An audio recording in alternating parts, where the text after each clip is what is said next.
அனைவருக்கும் இனிய நல்மாலை வணக்கங்கள். ஸ்ரீவத்சத்தில் தொடர்ச்சியாக நிறைய ஆன்மீக அனுபவங்கள் ஏற்பட்டு கொண்டே இருக்கின்றன. நேற்றைய தினம் தீபாவளி திருநாள் வெகு விமர்சையாக கொண்டாடப்பட்டது. தீபாவளிக்கு சற்று முன்பாக ஒரு 3 தினங்களாக 9, 10, 11 3 நாட்களில் நம்மளுடைய ஸ்ரீனிவாச பெருமாள் ஆலயத்திற்கு பவித்ரோத்சர மகா உற்சவம், பவித்ர உற்சவம் ரொம்ப கிரமமாக நடைபெற்றது. அதற்கு சற்று முன்னதாக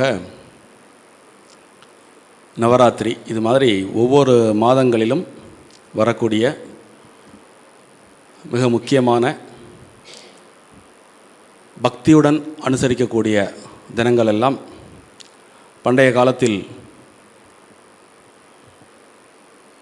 எவ்வாறு பக்தி மற்றும் சிரத்தையுடன் கொண்டாடப்பட்டதோ அவைகளை நமது ஸ்ரீவத்சம் ஆரம்பித்த காலத்திலிருந்து ஸ்ரீவத்சவாசிகளாக நீங்கள் அனைவரும் உலகிற்கே உதாரணம் நல்கும் விதமாக பக்தியுடன் கொண்டாடி கொண்டிருக்கிறீர்கள் என்று கூறினால் அது சற்று மிகையான கூற்றாக இருக்க முடியாது.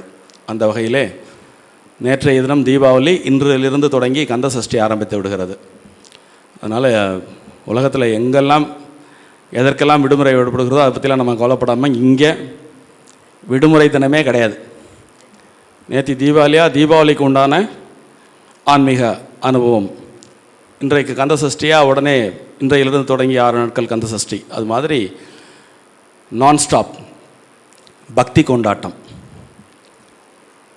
இது உலகில் வேறு எங்கேனும் இவ்வண்ணம் தொடர்ந்து நடைபெறுகிறதா என்று கேட்டால் விடை கூறுவது சற்று கடினம் என்றுதான் தோன்றுகிறது.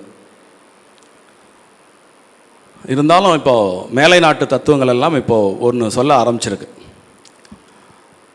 இப்படி நமக்கு நாமே பெருமை பேசிக்கொள்வதா அப்படின்னு கேட்டால் நல்ல விஷயங்களில் பேசலாம், தப்பு இல்லை. ஏன்னா முதல்ல வாட் டு வி ஹேவ் அப்படிங்கிறத we should count. So count your blessings அப்படின்னு சொல்கிற மாதிரி ஸ்ரீவத்சத்தில் இந்த மாதிரியான ஒரு அற்புதம். இது வந்து நான்ஸ்டாப்பாக நீங்கள் வந்து ஒரு 30 வயசு 40 வயசில் வந்து எனர்ஜி உச்சக்கட்டமாக இருக்கும். ஆக்சுவலாக அடுத்து என்ன செய்கிறது அப்படின்னு தெரியாமல் தவிச்சுட்டு இருப்போம், எதையாவது செஞ்சுட்டு இருப்பான். ஆனால் அதுக்கு தான் அந்த காலத்தில் அழகான தமிழ் சொல் சொல்லியிருக்காங்க, ஆன்று அவிந்து அடங்கிய சான்றோர் அப்படின்னு. ஸோ இந்த 60 வயசுக்கு மேலே அந்த வானப்பிரஸ்தம் சந்நியாசம் அப்படிங்கிற அந்த பருவத்தை நோக்கி நகரக்கூடிய மனிதர்களுக்கு உடலில் சற்று பலம் குறைந்திருக்கும் அப்படிங்கிறது இயற்கை. இங்கே யாராவது வந்து பார்த்தா அதை ஒத்துக்க மாட்டா.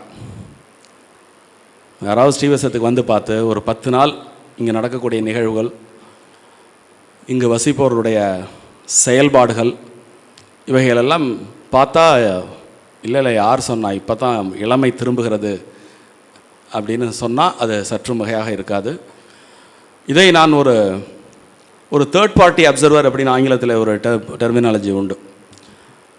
உங்களில் ஒருவனாகவும் வெளியிலிருந்து பார்ப்பவனாகவும் பார்த்து அவதானித்து இதை இந்த இடத்திலே பதிவு செய்ய விரும்பி பதிவு செய்கிறேன். உங்களுடைய அந்த சலியாத மனம், பாரதியார் கேட்ட அந்த சலியாத மனம் உங்களுக்கு வாய்க்கப்பட்டிருப்பதனால்தான் அது தொடர்ச்சியாக அவ்வாறு இயங்க முடிகிறது. இந்த இயக்கம் இகத்திற்கு சுகம் சேர்த்து பரத்திற்கு வலு சேர்க்கும் என்பதில் சற்றும் ஐயமில்லை. வள்ளுவப்பெருமான் கூறியது போல் ஒருமையில் தான் கற்ற கல்வி ஒருவருக்கு ஏழ்மையும் ஏமாப்புடைத்து அப்படிங்கிறது போல் நம்ம வந்து இந்த வாழ்க்கையில் நம்ம என்ன வயசாக எடுத்தோம் இனிமேல் என்ன அப்படிங்கிற ஒரு எண்ணமே நமக்கு வேண்டாம். இனிமேல் தான் எல்லாம், எதெல்லாம் கற்றுக்க முடியுமோ அதெல்லாம் கற்றுக்கலாம். எவ்வளோ பக்தி பண்ண முடியுமோ அவ்வளோ பக்தி பண்ணலாம், எவ்வளோ தவம் பண்ண முடியுமோ அவ்வளோ தவம் பண்ணலாம், எவ்வளோ பாட்டு பாட முடியுமோ அவ்வளோ பாட்டு பாடலாம். இது எல்லாம் மனதிற்கு இனிமை கொடுப்பதுடன் ஆத்மாவிற்கு பலம் சேர்க்கும் என்று கூறி இன்றைய நிகழ்வை ஆரம்பிக்கலாம் என்று இருக்கிறேன். எண்ணிய முடிதல் வேண்டும், நல்லவே எண்ணல் வேண்டும், தென்னிய நெஞ்சம் வேண்டும், தெளிந்த நல் அறிவு வேண்டும் என்ற பாரதியின் வரிகளை தியானித்து இந்த ஸ்ரீவத்சம் ஆரம்பித்து நேற்றுடன் 4 வருடங்கள் பூர்த்தியாகி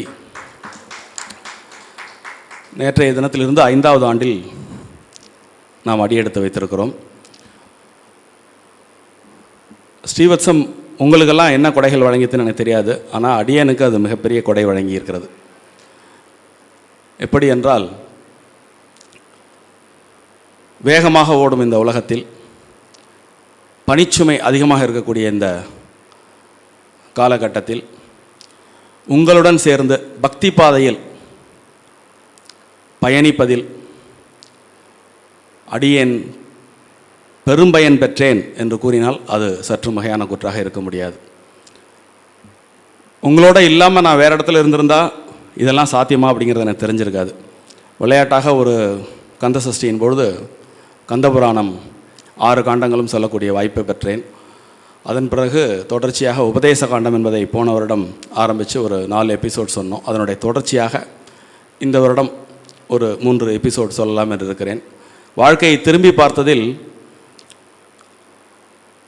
ஸ்ரீவத்சத்தை உருவாக்கியதால் அனைவரும் பெற்ற பேற்றை விட அடியேன் பெற்ற பேர் சற்று கூடுதலோ என்ற பெருமிதம் கூட எனக்கு இந்த தருணத்திலே எழுவதை உங்களுடன் மகிழ்ச்சியுடன் பகிர்ந்து கொள்கிறேன். அந்த வகையில் கந்தபுராணத்தின் 7வது காண்டமான உபதேச காண்டம், அது போன வருடம் ஒரு 4 எபிசோட் பண்ணோம். அதனுடைய தொடர்ச்சியாக இன்றைக்கி பஞ்சாட்சர மகிமை என்ற தலைப்பிலே சிறிது நேரம் உங்களுடன் சிந்திப்பதில் பேரு வகிக்கொள்கிறேன். 5 கரத்தனை ஆனமுகத்தனை இந்து நிலம்பரை போலும் எயிற்றனை நந்தி மகந்தனை ஞான கொழுந்தினை பொந்தியில் வைத்தடி போற்றுகின்றேனே. பொதுவாக உங்களுக்கெல்லாம் ஆச்சரியமாக இருக்கும், எப்பொழுதும் எண்ணிய முடிதல் வேண்டும் மட்டும்தான் ஆரம்பிப்பீங்க, இன்றைக்கி என்ன அடிஷ்னலாக ஒரு விநாயகர் வணக்கம் அப்படின்னு. இன்றைய சொற்பொழிவுக்கும் இந்த பாடலுக்கும் ஒரு நெருங்கிய தொடர்புண்டு. இன்றைய சொற்பொழிவின் தலைப்பு பஞ்சாட்சர மகிமை. இந்த பஞ்சாட்சரம் என்பது சிவபெருமானால் முதன்முறையாக உமையம்மைக்கு உபதேசிக்கப்பட்டு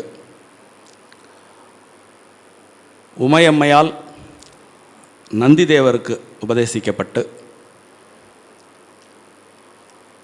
நந்திதேவர் ஒருத்தருக்கு உபதேசம் பண்ணார். இது வரலாற்று கண்கொண்டும், அதாவது ஆன்மீக செய்திகளையே நாம் பல்வேறு கோணங்களில் அணுகலாம். வரலாறு என்பது கால நிரல்களில் நிகழ்வுகளை பதிவு செய்து கொள்ளும். அந்த வகையில்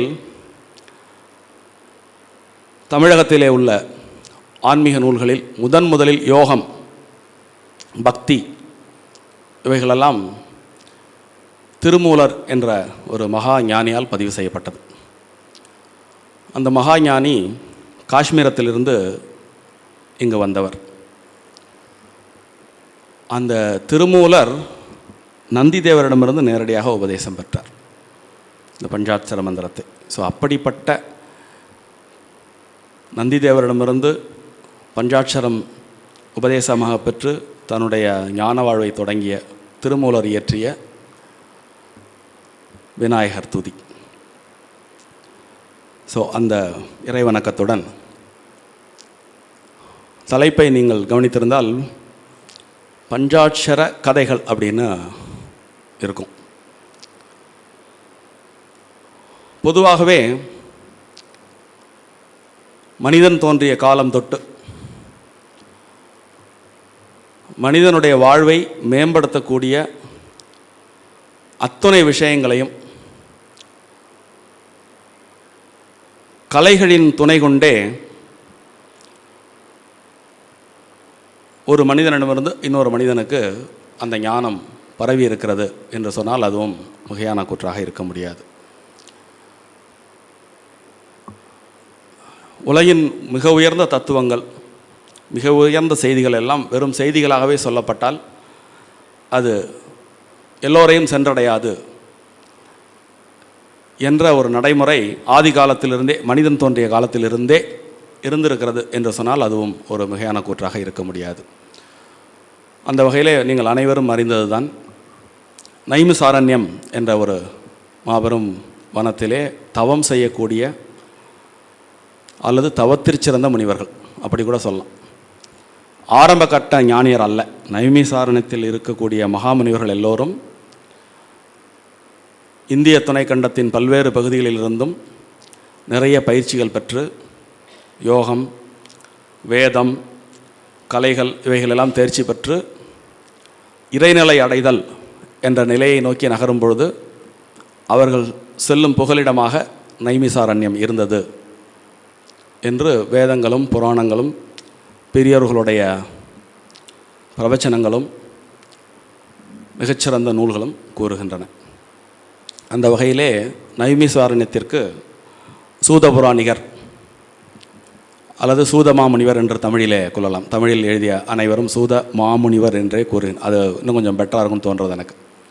ஏன்னா சூத முனிவர் அப்படிங்கிறத விட தமிழ் சொல்லாடலில் சூத மாமுனிவர் அப்படின்னு பெரியவர்கள் எல்லாம் குறிப்பிட்டிருக்கிறார்கள். முனிவர்கள் என்றாலே அவர்கள் தவம் பொருந்திய, மேன்மை பொருந்திய ஆன்மீக பயிற்சியாளர்கள்.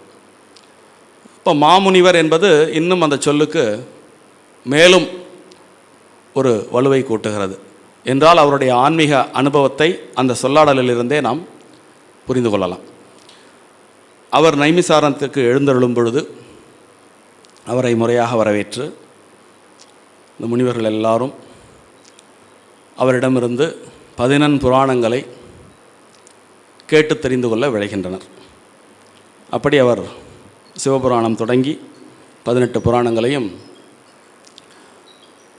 நைமிசாரண்யத்து முனிவர்களுக்கு விளக்குகிறார். அந்த வகையிலே கந்தபுராணத்தை விளக்கி கொண்டு வரும் பொழுது அவர் ஒவ்வொரு எபிசோடாக அப்படியே சொல்லிகிட்டே வருவார். தொடர்புடைய கதைகள் அப்படியே சொல்லிட்டு வருவார். நிறைய கதைகள் சொல்வார். கதைகள் முடிஞ்ச உடனே, இப்போ நம்ம அன்றைக்கி ஒரு ஒர்க் ஷாப் பண்ணோம், அந்த ஒர்க் ஷாப் முடிஞ்ச உடனே ஒரு கேள்வி பதில் செஷன் அப்படின்னு ஒன்று வச்சோம் இல்லையா? ஒர்க் ஷாப் பண்ணும்பொழுது யார் ப்ரெசென்ட் பண்ணுவாங்களோ அவங்க தொடர்ச்சியாக அவங்களுடைய கருத்துக்களை ப்ரெசென்ட் பண்ணி முடிச்சுடுவாங்க. அதுக்கு பிறகு வந்திருந்த அன்பர்கள் எல்லாம் அதில் ஏதேனும் சந்தேகம் இருந்தாலோ, தெளிவு பெறத்தக்க விஷயங்கள் இருந்தாலோ, அல்லது சொல்லாமல் விடுபட்டிருந்த விஷயங்களை ஏற்கனவே உரையாற்றியவரால் சிறந்த விளக்கம் கொடுக்க முடியும் என்று நம்பி, சார் இதை சொல்லுங்கள் என்று கேட்பார்கள் அல்லவா? அதுபோல் சூதமாமுனிவரனுடைய கதைகள் மற்றும் உபன்யாசங்கள் இதெல்லாம் முடிஞ்ச பிறகு ஒரு இடைவெளி இருக்கும். அந்த இடைவெளியில் எல்லாரும் ஒவ்வொருத்தரும் இது என்ன அது என்ன அப்படின்னு கேட்டுப்பாங்க. ஸோ இப்படியே அந்த உரையாடல் மேலே போகும். அந்த வகையிலே அவர் பஞ்சாட்சரம் என்ற சிவனுடைய நாமத்திற்கான மகிமை பற்றி நிறைய கதைகளை கூறி அந்த நைமிசாரணத்து முனிவர்களுக்கு விளக்குவார். கந்தபுராணத்திலே இந்த பஞ்சாட்சரத்தை விளக்கக்கூடிய கதைகள் ஒரு 10க்கும் மேற்பட்ட கதைகள் உண்டு. அத்தனையும் சொல்லுவதற்கு இன்றைக்கு நேரம் அனுமதிக்காது. அதனால் 2 கதைகளை மட்டும் கூறி அந்த கதைகளின் தொடர்ச்சியாக இந்த பஞ்சாட்சரத்தின் சிறப்புகளை நம்முடைய தமிழகத்தின் சிறந்த சிவபக்தர்களாக விளங்கிய திருமூலர் மற்றும் நாயன்மார்கள் இவர்களுடைய பார்வையில் அந்த பஞ்சாட்சரம் எப்படி மகிமை பொருந்தியது என்று பார்த்து இன்றைய உரையை நாம் நிறைவு செய்யலாம். ஸோ 2 கதைகளை மட்டும் நான் இங்கே எடுத்துக்கொள்கிறேன். மேலும் இந்த புராண கதைகளை படிப்பதிலும் அதனை கேட்பதிலும் நமக்கு ஒரு திறந்த மனது வேண்டும். ஏனென்றால் அது பல விஷயங்களை உள்ளடக்கியது. அதனை புரிந்து கொள்வதற்கு நாம் பல விஷயங்களை தொடர்புபடுத்தி பார்த்தால்தான் அது என்ன சொல்ல வருகிறது என்பதையும் நம்மால் புரிந்து கொள்ள முடியும். மேலோட்டமாக ஒரு நிகழ்வுகளாகவோ ஒரு கதையாகவோ பார்த்தால் ரொம்ப சாதாரணமாக அது தெரியும். அப்படி தெரிந்ததன் விளைவுதான் தமிழகத்திலே ஆன்மீகத்திற்கு எதிரான ஒரு நாத்திகம் என்ற ஒன்று மேலெழுந்து ஆத்திகத்தை அழுத்தியது என்று கூறினால் அதுவும் ஒரு மிகையான கூற்றாக இருக்க முடியாது. ஏனென்றால் புராணத்தை ஆரம்பிச்சுட்டா முடிக்கிற வரைக்கும் அதனுடைய எல்லா பிரான்ச்சஸையும் கவர் பண்ணணும். அப்படி இல்லைன்னா எங்கேயாவது இப்போ ஒரு வட்டத்தில் ஒரே ஒரு சர்ஃபேஸை மட்டும் பார்த்துட்டு மீதி உள்ள 360 டிகிரியில் ஒரே ஒரு டிகிரியை மட்டும் பார்த்துட்டு அதே ஹோல்சமாக பார்க்கக்கூடிய ஒரு பார்வை, அந்த பார்வை தான் ஒரு எதிர்மறை சிந்தனையை உருவாக்கியது. அதுபோல் இந்த கதைகள் மேலோட்டமானதாக இருக்கலாம், அதில் சொல்லப்படக்கூடிய சம்பவங்கள் நம்முடைய காரணகாரிய அறிவிற்கு ஏற்புடையதாக இல்லாமல் இருக்கலாம். ஆனால் மகான்களோ பெரியோர்களோ அந்த கதைகளின் மூலம் உள்ளீடாக ஒரு பெரும் தத்துவத்தையும் ஒரு பெரும் நற்செய்தியையும் அதற்குள் வைத்து, இப்பொழுது தேனுக்குள்ளே மாத்திரையை வச்சு நமக்கு கொடுத்த நம்ம உடல் நலத்தை மேம்படுத்துவது போல இந்த ஆன்மீக கதைகளின் மூலமாக நம் மனவளத்தை மேம்படுத்தி அதன் மூலம் ஆன்ம வளத்தை அடைதல் என்பதுதான் அவர்களுடைய இலக்கே தவிர, சொல்லப்பட்ட கதைகள் அதனுடைய அறிவியல் நடைமுறைகள் இது ரெண்டையும் நிஜமாகவே நுட்பமான தளத்தில் போய் பார்த்தோம்னா நிச்சயமாக அது ஃபிட் ஆகும், டேலி ஆகும். ஆனால் அந்த அளவுக்கு போகிறதுக்கு நம்மளால் முடியாமல் இடையிலே இது தப்பு அது தப்புன்னு சொல்லிட்டு நகர்ந்து போயிடுறோம். இப்போ நம்ம சொன்ன மாதிரி நைமிசாரணத்து முனிவர்களே குவாலிஃபைடு. இப்போ உதாரணத்துக்கு ஒரு பல்கலைக்கழகம் மாதிரி வச்சுக்கோங்க. அந்த பல்கலைக்கழகம்னா அவங்களே டீச் பண்ணக்கூடிய யோகித அம்சத்தில் இருப்பாங்க. அவர்களுக்கு ஒருவர் சில விஷயங்களை சொல்கிறார் என்றால் இவர்களுடைய தரமும் அவர்களுடைய தரமும் எப்பேற்பட்டதாக இருக்கும் அப்படிங்கிறத நம்ம பார்த்தோம்னா அந்த ரேஞ்ச் ஆஃப் கான்வர்சேஷன் அப்படிங்கிறது நிச்சயமாக மிக சிறந்த உள்ளீடுகள் கொண்டதாகத்தான் இருந்திருக்கும் என்ற ஒரு பீடிகையுடன் இந்த கதைக்குள்ளே நாம் செல்லலாம். முதல் கதை நம்முடைய புராணத்துலலாம் பார்த்திங்கன்னா காசி அப்படிங்கிறது மிக முக்கியமான இடம் பெற்றிருக்கும். இந்த 14 புராணங்களை நம்ம வாசித்தோம்னா திரும்ப திரும்ப திரும்ப திரும்ப காசி அப்படிங்கிற தேசம் வரும். காசியை ஒரு தேசமாக குறிப்பிடுவார். தமிழகத்திலே கூட எனக்கு இப்போ நேற்றுடன் 51 அகவை பூர்த்தியாக இருக்கிறது. என்னுடைய நாலெட்ஜுக்கு உட்பட்டே காசிராஜன் அப்படிங்கிற பேர் நிறைய பேருக்கு உண்டு. இப்போ தான் அது வழக்கொழிந்து போயிடுச்சு. காசிராஜன் அப்படிங்கிறது ஒரு நேம். காசிக்கு ராஜாவாக இருக்கக்கூடிய ஒருத்தரை காசிராஜா அப்படின்னு சொல்கிறது உண்டு. தமிழ்நாட்டிலே காசிராஜாங்கிற பேரை எனக்கு விவரம் தெரிஞ்சு நான் பார்த்துருக்கேன். இப்போ தான் சமீபத்தில் அதெல்லாம் பார்க்க முடியல. இது மாதிரி காசி என்ற தேசத்திற்கு வஜ்ரபாஹு அப்படிங்கிற ஒரு மன்னன் அதை ஆட்சி செய்து வந்தான். அவன் ஒரு சிறந்த சிவபக்த செல்வன், கேள்விகளிலே சிறந்தவன். அவனுக்கு கலாவதி என்ற ஒரு பெண் பிறக்கிறாள். தந்தையின் அடியொற்றி அவளும் கேள்விகளில் சிறந்து சிவபக்தியில் சிறந்து விளங்குகிறாள்.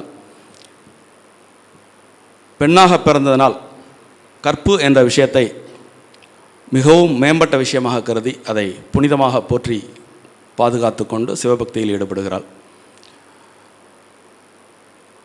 அந்த மாதிரியான ஒரு காலகட்டத்தில் அவருடைய அரசவைக்கு தூர்வாசர் முனிவர் எழுந்தருளுகிறார். தூர்வாசர் அரசனுடன் பேசி கொண்டிருக்கும் பொழுது இது மாதிரி தூர்வாச முனிவர் வந்திருப்பதை கேள்விப்பட்டு மிகவும் அடக்கத்துடனும் வினயத்துடனும் அன்புடனும் அவரிடம் ஆசி பெறுகிறாள். அப்படி ஆசி பெறும் பொழுது தூர்வாச இந்த முனிவர்களுக்கு எல்லாமே ஒரு பெரிய பவர் உண்டு இல்லையா? அவர்கள் எல்லாம் 3 காலத்தையும் உணரக்கூடிய வல்லமை பெற்றவர்கள். மனதை ஊடுருவி உள்ளே என்ன இருக்கிறது என்பதை தெரிந்து கொள்வதில் வல்லவர்கள். அந்த வகையிலே இந்த வஜ்ரபாகுவனுடைய பொன், அவள் பேர் கலாவதியின் பேர். இந்த கலாவதியை பார்த்த மாத்திரத்தில் அவளுடைய கற்பு அப்படிங்கிற அந்த ஒரு விஷயம் எப்படி உள்ளுக்குள்ளே அப்படியே நெருப்பு மாதிரி கனன்று கொண்டிருக்கிறது என்பதை புரிந்து கொள்கிறார். ஒரு ராஜாவோட பொண்ணாக இருந்தாலும் இப்போ எப்பொழுதுமே கற்றாரே காமுறுவர் அப்படின்னு தமிழில் ஒரு அழகான ஒரு பழமொழி உண்டு. ஒரு நல்ல ஸ்டூடெண்ட்டை பார்த்தா ஆசிரியருக்கு இருப்பு கொள்ளாது. அவர் எவ்வளோதான் கேட்டால் சொல்லிக் கொடுப்போம் அப்படிங்கிற மனநிலையில் இருக்கக்கூடிய ஆசிரியர் கூட ஒரு தகுதியான ஸ்டூடெண்ட்டை தன்னுடைய ஸ்டூடெண்ட்டாக இல்லாமல் வேற ஒருத்தருடைய ஸ்டூடெண்ட்டாக இருந்தால் கூட அவரை பார்த்தோன்னே ஆஹா நமக்கு அவன் ஸ்டூடெண்ட்டாக இருந்துடக்கூடாது அப்படிங்கிற ஒரு ஆர்வம் மேலிடும். இது கல்விக்கே உண்டான ஒரு இயல்பு. டிகேவி ராஜன் சார் மாதிரி யாரையாவது எங்கேயாவது ஒரு தகுதியோடு அவர் பார்த்துட்டாருன்னா உடனே அவங்கள மேம்படுத்தணும் அப்படின்னு துடிப்பார் அவர். அது மாதிரி இந்த தூர்வாசர் கலாவதியை பார்த்தவுடன் இவளுக்கு வந்து நம்ம ஏதேனும் சொல்லிக் கொடுக்கணும் அப்படிங்கிற ஒரு எண்ணம் வருது. அப்புறம் மறுபடியும் என்ன சொல்லிக் கொடுக்கலாம் அப்படின்னு பார்க்குறார். அவளுடைய தகுதிக்கு மிக இந்த உலகத்திலேயே இருப்பதிலேயே மிக உயர்ந்தது எதுவோ அதை சொல்லிக் கொடுக்க வேண்டும் என்று தோன்றுகிறது அவருக்கு. அப்போது இவளுக்கு பஞ்சாட்சரம் சொல்லிக் கொடுத்தா தான் சரியாக வரும் அப்படின்னு அவர் நினைக்கிறார். ஒரு ராஜாவோட பொண்ணு அவள் கல்யாணம் பண்ணி வேற ஒரு இடத்துக்கு போக வேண்டியவ, ஆண்மகவாக இருந்தால் கூட வழி வழியாக இங்கேயே இருந்து கொண்டு அதை கடைபிடிக்கலாம். இருந்தாலும் அவருடைய ஆழ்மனதில் இவள் பாத்திரமானவள் அப்படின்னு தோணி அவளுக்கு பஞ்சாட்சர மந்திரத்தை சொல்லிக் கொடுக்குறார்.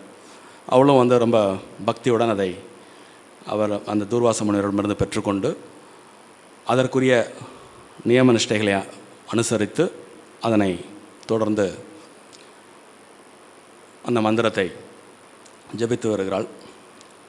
காலப்போக்கில் அவளுக்கு திருமண வயது எட்டி கண்டிப்பாக அவளை கல்யாணம் பண்ணி தான் கொடுக்கணுங்கிற ஒரு சூழல் வரும்பொழுது அவள் மறுக்கிறாள். ஆரம்பத்தில் இல்லை நான் வந்து எப்பேற்பட்ட ஒரு மகானிடமிருந்து இந்த மந்திரத்தை பெற்றிருக்கிறேன், நான் வந்து இல்வாழ்க்கையில் ஈடுபட விரும்பவில்லை, அதனால் என்னை அப்படியே விட்டுருங்க, நான் சன்னியாசினியாக போய் நான் வந்து கைலாசத்திற்கு சென்று சிவனுடைய சாயோஜ்ய பதவியை அடைய வேண்டும் அப்படின்னு சொல்கிறா அவள் அப்பாட்ட. எல்லாம் அவர் எப்படி எல்லாம் எந்த அப்பாவும் அவ்வளோ ஈஸியாக ஆண்மகனே சன்னியாசத்துக்கு ஒத்துக்க மாட்டாங்க, பெண்மகளை சன்னியாசத்துக்கு ஒத்துப்பாங்களா? அவர் ஒத்துக்கலை. அவர் அந்த காலத்துலலாம் வந்து சுயம்பரம் அப்படின்னு ஒன்று வைப்பாங்க. 56 தேசத்து ராஜாக்கள் வந்து அவங்களுடைய திறமைகளெல்லாம் ப்ரூவ் பண்ணி போட்டிகள் எல்லாம் வென்று அதுக்கப்புறம் பொண்ணை கல்யாணம் பண்ணி கொடுக்குற ஒரு நடைமுறை வந்து பழைய காலத்தில் உண்டு. ஸோ அது மாதிரி இந்த காசிராஜன் வந்து ஒரு பராக்கிரமசாலி அப்படிங்கிறதுனால அவரிடம் சம்பந்தம் வைத்துக்கொள்ள இந்திய துணைக்கண்டம் எங்கிலும் மிக பெரும் போட்டி நிலவியது. அந்த போட்டியில் பாண்டிய நாட்டிலிருந்து சென்ற தசரதன் என்ற ராஜா வென்றான்.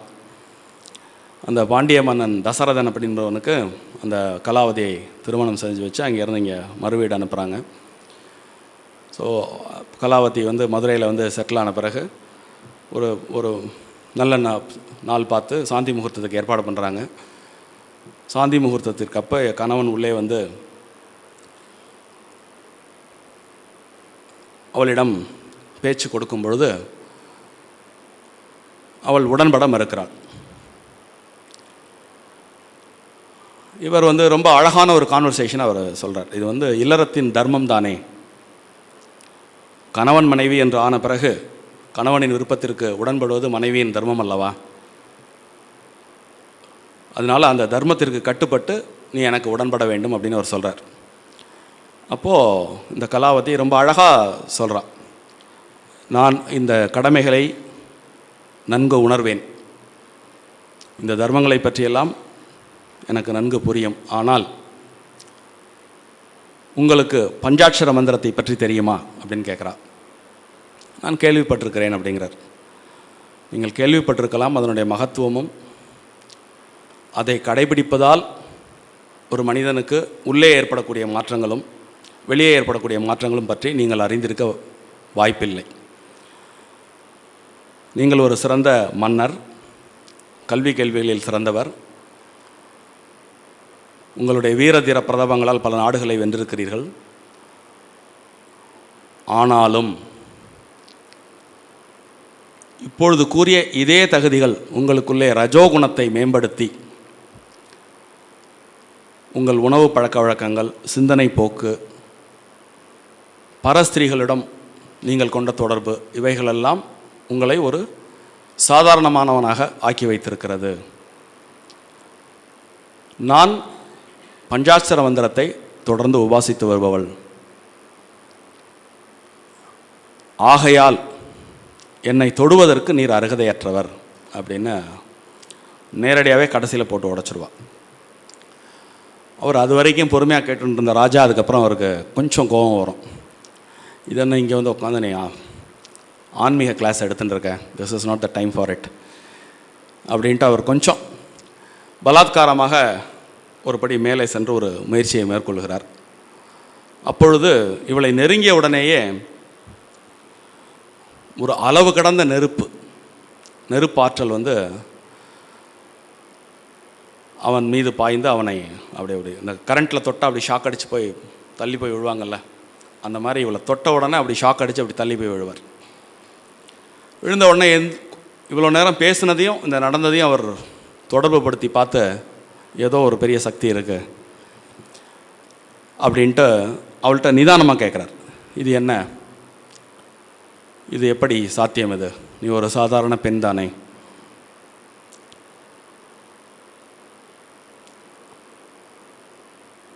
இயல்பாக உன்னை நான் நெருங்குவதற்கு நான் என்ன செய்ய வேண்டும் அப்படின்னு இறங்கி வந்து ஒரு கேள்வி கேட்குறார். அப்போது நீங்களும் வந்து உங்களை புனிதப்படுத்திக் கொள்ள வேண்டும், தகுந்த ஒரு ஆச்சாரியரிடம் பஞ்சாட்சர மந்திரத்தை உபதேசம் பெற்று அதை தொடர்ந்து பயிற்சி எடுத்துக்கொண்டு அது உங்களை தூய்மைப்படுத்திய பிறகு நீங்கள் என்னை சாதாரணமாக அணுகலாம் அப்படின்னு சொல்கிறார். அப்போது பொதிகை மலையிலே கர்க்க முனிவர் அப்படின்னு ஒரு முனிவர் இருந்தார். இப்போ நார்த் இந்தியாவில் அப்போ எல்லா ஊர்களிலும் வந்து ஒரு மலைப்பகுதி இருக்கும். அந்த மலைப்பகுதியில் வந்து முனிவர்கள் எல்லாம் ஆசிரமம் வச்சுக்கொண்டு நிறைய இது மாதிரி வர்றவங்களுக்கு சொல்லித்தரதுக்கு ஆள் இருந்தது.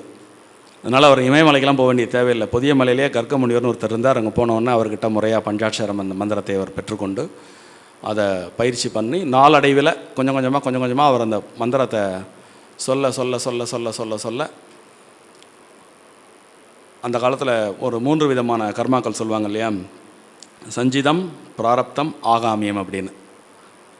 சஞ்சிதம் அப்படின்னா மூட்டை கொண்டு வர்றது, ஏற்கனவே போன பிறவிகளில் செய்த வினைகளின் தொகுப்பு. அந்த சஞ்சிதம் இந்த உடல் எடுத்த பிறகு அந்த பழைய வாசனைகளெல்லாம் இந்த அறிவுக்கு தெரியாது, ஆனால் உள்ளுக்குள்ளேருந்து வேலை செய்யும். அதுதான் பிராரப்தமாக மாறுகிறது. எல்லாம் என்னோடய பிராப்தம் அப்படின்னு நம்ம கூட பேசும்போது சாதாரணமாக சொல்லுவோம் இல்லையா, ஏன்னா கொண்டு வந்த வினைகள் பிராப்தமாக எழுகிறது. இந்த சஞ்சிதமும் பிராப்தமும் சேர்ந்து வரக்கூடிய வினை இருக்குது பாருங்க, அது ஆகாமியமாக எதிர்காலத்திலே உருப்பெறுகிறது. அதனால தான் இந்த 3 வினை அப்படின்னு சொல்லுவாங்க. இந்த 3 வினை தவிர்த்து இந்த 3 வினையை வென்ற பிறகுதான் ஒரு மனிதன் வீடு பேருங்கிற விஷயத்தை பற்றி யோசிக்கவே முடியும். ஸோ இந்த சஞ்சிதமும் பிராரப்தமும் இந்த பஞ்சாட்சரம் சொல்ல சொல்ல சொல்ல அவனை விட்டு விலகுவதை அவன் உணர்ந்து உடல் தூய்மையும் மன தூய்மையும் பெறுகிறான். அவனுக்கே ஒரு இனிமேல் நம்ம மனைவியிடம் போய் நான் பஞ்சாட்சர மந்திரத்தால் நான் தூய்மை பெற்று விட்டேன்னு சொல்லக்கூடிய ஒரு சந்தர்ப்பம் வந்து ஒருத்தவனு நினச்ச பிறகு அரண்மனைக்கு திரும்பி மனைவியிடம் நான் இந்த மாதிரி நீ சொன்ன மாதிரி நான் போய் கர்க்க முனிவரிடம் பஞ்சாட்சரம் பெற்று அதை நான் தொடர்ந்து தவம் செய்து எனக்குள்ளே ஏற்பட்ட மாற்றங்களை என்னால் நன்கு உணர முடிகிறது, நீ தான் எனக்கு சர்டிஃபை பண்ணணும் அப்படிங்கிற. அவள் ஏற்கனவே ஒரு தவசேலி இல்லையா, அவரை பார்த்தோன்னே தெரிஞ்சுட்டான். So now he's all right அப்படின்னு. ஸோ அந்த பாவங்களெல்லாம் நீங்கிய அந்த தசரத மன்னனை அவள் ஏற்றுக்கொண்டு அவர்கள் இருவரும் கணவன் மனைவியாக தொடர்ந்து வாழ்ந்து பல நல்ல குழந்தைகளை உலகத்திற்கு வழங்கி கைலாயம் சென்று சிவசாயுஜ்ய பதவியை அடைந்தனர் அப்படின்னு ஒரு கதையை அவர் முடிக்கிறார். இதன் தொடர்ச்சியாக நைமிசாரணத்து முனிவர்களுக்கும் சூதமா முனிவருக்கும் கலந்துரையாடல் ஏற்படுகிறது. அவர் அடுத்தடுத்த கதைகளுக்கு போகிறார். இந்த கதையில் விளைந்த ஒரு மிக முக்கியமான ஒரு கேள்விக்கு மட்டும் பதில் எடுத்து விட்டு நாம் சொல்லலாம். 2 ராஜாக்கள், இப்போ காசிராஜன் அவனோட பொண்ணு, அவளுடைய உடம்புலேயும் அந்த ரஜோகுணம் அந்த ரத்தம் தான் ஓடிக்கொண்டிருந்திருக்கும். இந்த தசரதன் என்ற மன்னன் அவனுக்கும் இந்த ரஜோகுணம் தான் மேலிட்டு கொண்டிருக்கும். இப்போ இந்த ரஜோகுணம் மேலிட்டு இருந்து கொண்டிருக்கக்கூடிய ஒருவர் அவ்வளவு சாதாரணமாக கைலாயத்திற்கோ, கைலாயம் செல்வது மட்டுமல்ல, அதற்கு பிறகு அண்ணா நாளைக்கு சொல்வார், அதை கைலாசத்தில் 4 விதமான போஸ்ட் உண்டு. அந்த 4 விதமான போஸ்ட்டுக்கு தாண்டி உச்சபட்ச பதவியான அந்த சிவ சாயுஜ்யம் அப்படிங்கிறது உச்சபட்ச பதவி. அந்த இடத்தை அடைவதற்கு ரஜோகணம் பெற்றவர்களால் முடியுமா அப்படிங்கிற கேள்வி தான். அது முடியும் அப்படிங்கிறதுக்கான பதில் தான் இந்த கதையில். 2 பேருமே ராஜரத்தமாக இருந்தாலும் முறையான ஒரு குருவிடமிருந்து இந்த மந்திரத்தை பெற்று அந்த மந்திரத்தை நாம்